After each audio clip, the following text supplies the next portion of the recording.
जंगल में एक पेड़ पर रानी चिड़िया का घोंसला था। एक दिन कहीं से एक कौवा उड़ता हुआ आया और चिड़िया के घोंसले के पास बैठ गया। उसने चिड़िया से प्यार से बातें की और दोनों में दोस्ती हो गई। उस दिन के बाद से कौवा रोज रानी चिड़िया से मिलने आने लगा। दोनों ढेर सारी बातें करते और एक दूसरे के साथ टाइम बिताते थे। कई बार खाने की तलाश में भी साथ साथ जाते थे।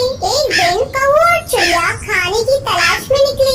उड़ते उड़ते वो एक गांव में पहुँचे। वहाँ एक घर के आंगन में चटाई पर मिर्चें सूख रही थी। जब कौवे की नजर लाल मिर्च पर पड़ी, वो चिड़िया से बोला, देखो देखो लाल मिर्च। दोनों नीचे चटाई के पास आकर बैठ गए। चिड़िया बोली, चलो एक कंपटीशन करते हैं, देखें कौन ज्यादा मिर्ची खा पाता है। ठीक है, लेकिन जो जीता वो दूसरे को खा जाएगा। कौवा कंपटीशन के लिए तैयार हो गया। चिड़िया ने सोचा कौवा मजाक कर रहा है, इसलिए वो भी तैयार हो गई। दोनों ने मिर्ची खाना शुरू किया। चिड़िया ईमानदारी के साथ मिर्च खा रही थी, लेकिन कौवा चिड़िया से नजर बचाकर बेईमानी करने लगा। कौवा कुछ मिर्ची खाता और कुछ को चटाई के नीचे छिपा देता।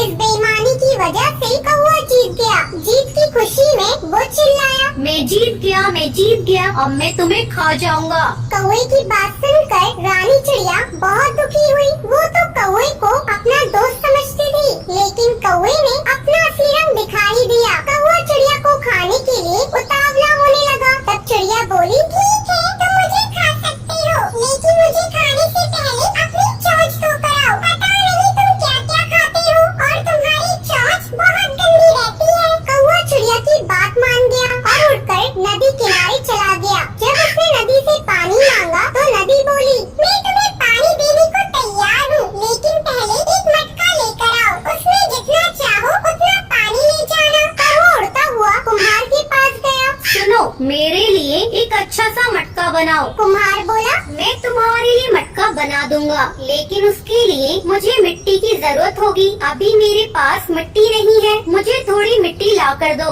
कौवा उड़ता हुआ खेत में पहुँचा और अपनी चोंच से मिट्टी खोदने लगा। तभी धरती बोली, पूरी दुनिया जानती है तुम कूड़ा और गंदगी खाते हो। मैं अपनी मिट्टी पर तुम्हें चोंच नहीं मारने दूंगी। अगर तुम्हें मिट्टी चाहिए तो फावड़ा लेकर आओ। कौवा लोहार के पास गया और उससे बोला, मुझे एक फावड़ा बना कर दो। लोहार बोला, अगर तुम्हें फावड़ा चाहिए तो मुझे आग ला कर दो। कौवा पास में एक किसान के घर गया। वहाँ किसान की पत्नी खाना बना रही थी। कौवा उससे बोला, मुझे आग चाहिए। किसान की पत्नी ने चूल्हे में जलती हुई लकड़ी निकाल कर कौवे की चोंच पर रख दी। आग की चपटे उसके पंखों पर लग गई। कुछ ही देर में कौवा जलकर राख हो गया। तो इस तरह कौवे को अपनी धोखे की सजा मिल जाती।